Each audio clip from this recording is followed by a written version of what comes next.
I'm Alan Matthews from Classical Guitar Shed, and let's talk about Tarrega's Etude in E minor, his number 2 from his 12 studies.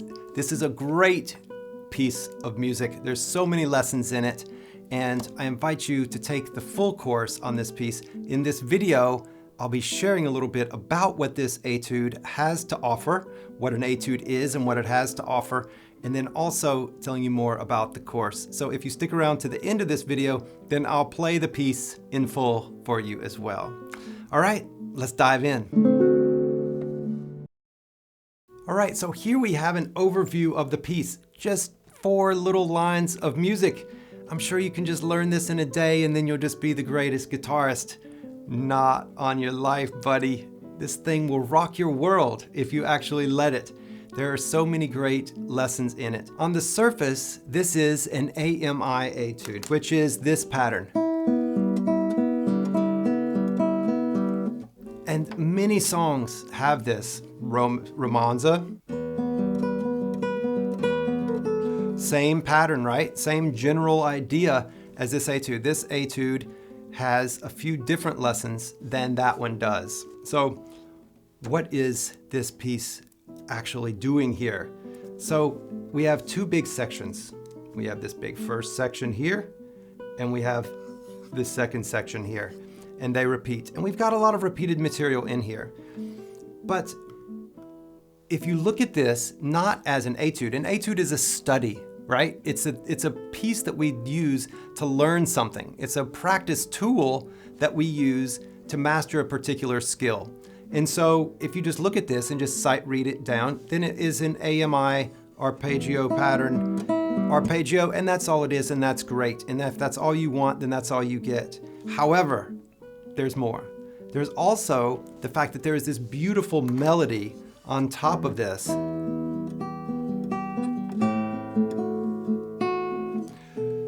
There's a beautiful melody, and if we think of this as a piece of music, then you have this beautiful melody, and the AMI pattern in your hand is just a tool. It's just an accompaniment pattern. So it's not the point of the piece. The point of the piece is to play this beautiful flowing melody. The device that we use happens to be this right hand pattern.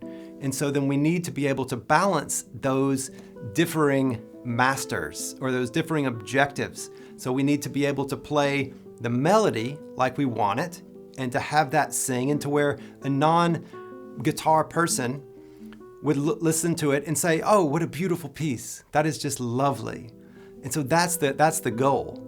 But meanwhile, we're just fussing with all these little small notes of ta-ta-ta-ta-ta-ta-ta-ta, all these little things going on. And so balancing the right hand movement, the melody, and then also all of the left hand. And the left hand also has some fairly strenuous things to do. We have a big bar chord with a stretch in it.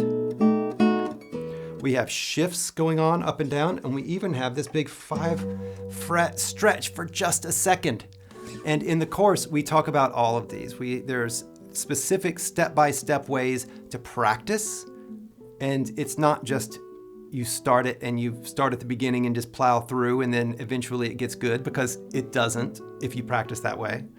Instead, there are several steps to go through to get to this piece where it can actually be. And we talk about each of those ways of practicing, ways of handling all of the tricky bits, as far as the left hand, the shifts, and all of the different transitions. We talk about all of those. And we also talk about the right hand movement and how to do that. And we talk about phrasing and expression and the way to handle the melody, and some rules that you can use not just in this piece for melody, but in other pieces as well, so that everything that you play going forward is a little bit more beautiful, a little bit more flowing, a little bit more melodic.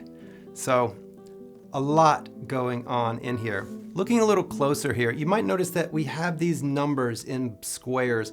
These are practice sections, and we take each of these and go in depth on it in the course. So instead of just focusing on big chunks, we narrow it down to a very small, manageable bite, and we talk about each and every note, each and every issue, and practice solution within that one little section.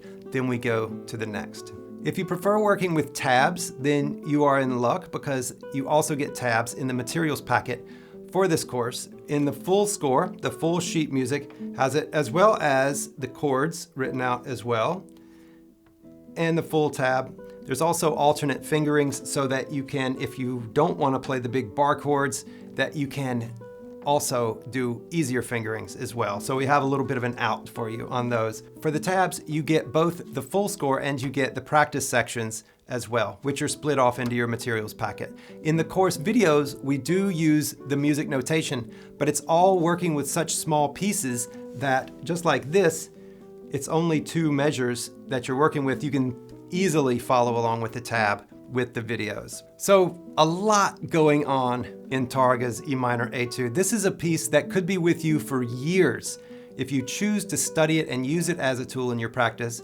and use it to improve these areas. Then everything else that you play will benefit from it. And so if you study this piece well, if you learn it well, if you learn how to think about it and how to practice it, how to listen to the different parts of it, then you will get so much out of it. And I hope that you will allow me to help you on this journey through the Tarrega E minor Etude by taking this course. It's very fun. I love this Etude, and I know that you will as well. So if you'd like to, you can stick around. I'll play the whole thing for you momentarily, or you can click below and find more information about taking the course. Thanks so much for watching.